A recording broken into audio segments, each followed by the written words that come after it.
My HGV Insurance is proud to sponsor Trucking TV. Let us take the stress out of arranging your HGV insurance. The transport industry is an essential part of our way of life, but it wasn't so many years ago when men and trucks were carving out new routes across Europe and the Middle East.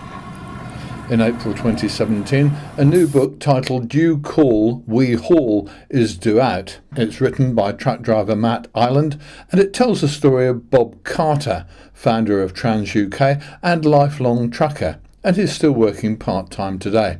The book contains around 300 never previously published photographs and a huge amount of information that you'll never have seen before. In the run-up to his book's publication, we have managed to record a couple of chats with Bob. In this episode, we look back at the start of his working life. How did you start off in the transport business? What actually... Well, I didn't have any choice, really. Right. It's in your blood, isn't it? You from 6 or 7, you just used to ride about on trucks. And so did your dad do it and your family? Dad's business, W. Carter Haulage. Right. So from the early, I can remember Dad carting German prisoners about during the war. Really? In trucks, going from the prison camps to the farms. Right. And in those days, Carter's was just an agricultural haulier, really. He wasn't until Felixstowe Docks got going in the sort of mid-60s that they did anything other than sugar beet, sand and ballast and coal and all that sort of crap, And at that time, where were you in your career when Felixstowe Docks started off? Where were you? Were you driving by then, or what were you doing? When cars went into the docks? Yeah.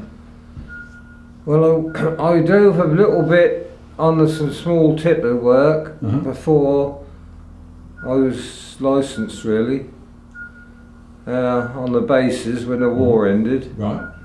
And then I went in the forces. Right. And I knew I got to be called up for national service. Mm-hmm.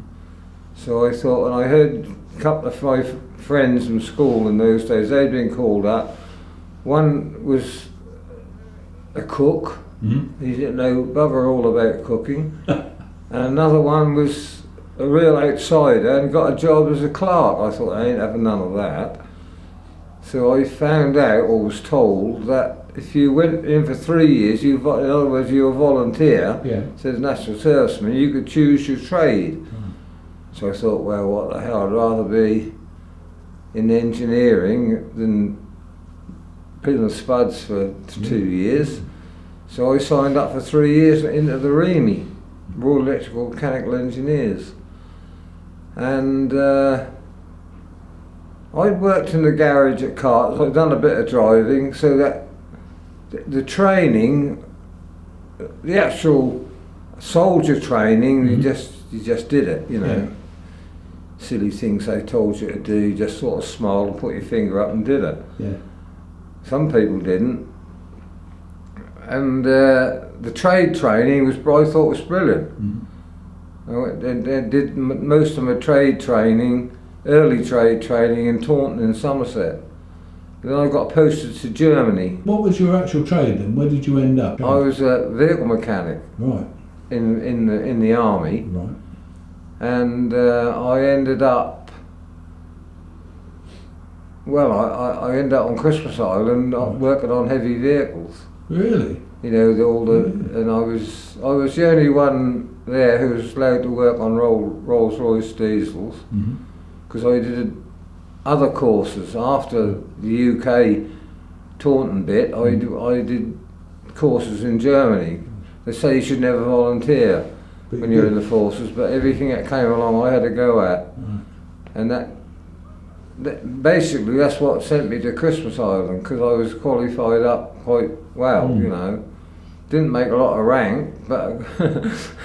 What did you make of the Christmas Island experience? Were you there when the atomic bombs? Oh yeah, I was there all the time. Did a year out there, just around about a year.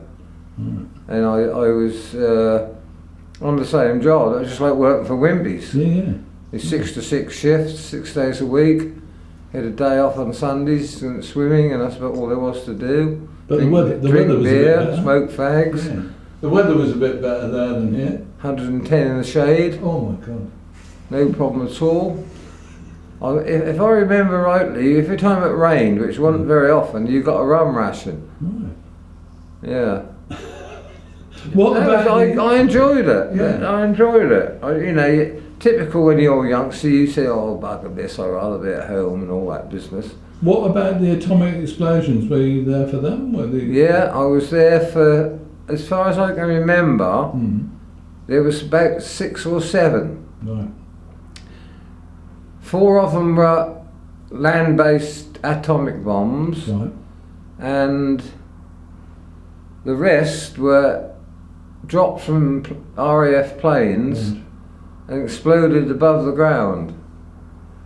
You know, we didn't take no notice. You know, people just said there's going to be a test tomorrow and get yourself on the beach, and that's what we did, sat there in rows. I think we did get issued once, the first time, the first bomb, we got issued with white sort of overalls. Right. Like they hit the police wear, like paper things. I can't remember much about them. But after that, we just sat there in the shorts and the boots and And waiting for things to waiting happen. for the heat and the bang. And So it wasn't, from your point of view, wasn't really anything special then, was it? Really? no, we didn't took it all to a stride. We didn't think that was what's I suppose, you know, all this, nothing about fallout and all that. No, we just got there and did the job. And Went back and got something to eat and went yeah, back. just Thank went you very back to much. routine Yeah. the same day. Just went back to work. So you completed your army service and then you came out? Yeah, I came out of the forces then, went back to Carter's. Mm-hmm. And I went back to Carter's in the garage. Right. And my old chap didn't have a lot of time for army train fitters and Right. things like that. So I more or less had to start again to clean them parts and all that shit, I'm going to say it. You can. And that didn't gel. So in the end I went back on the road. Right. The Carters on distance, by which time they were really into long distance work. So I missed 3 years at Carters, Right. from going from one to the other. They had one Arctic when I was in the force. It wasn't until I come out of the forces, and they started with Felixstowe with the containers. Right. Well, with Lancashire Flats first, because there weren't any containers Yeah. about. There certainly wasn't any twist locks on anything. We had a bit of a family parting of the ways, Yeah. and I left and went driving for a company called Seawheel in Felixstowe.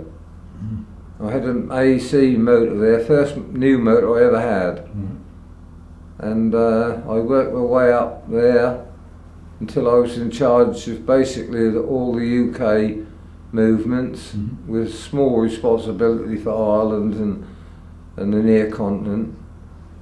And I sort of worked out one day that that all revolved around money, didn't it? Yeah. Because my expenses in those days, I was a 7-day-a-week job. I've always been bloody crazy. You know, everyone else was working their hours, and if I had to be in a Scot, you know, you just did what you had to be. And I suppose I thought, you know, they're not going to pay me. But no, what it really was, they appointed a chap under me to run Southampton Transport. And I found out he's earning more money than me, so I had a bit of a ruck Yeah. and left over it. And I started up Trans UK. You can order Matt Ireland's new book about the life and times of transport legend Bob Carter now, and you'll be able to buy it from good bookshops and direct from the publisher, Old Pond Publishing. We'll have more from Bob Carter online soon.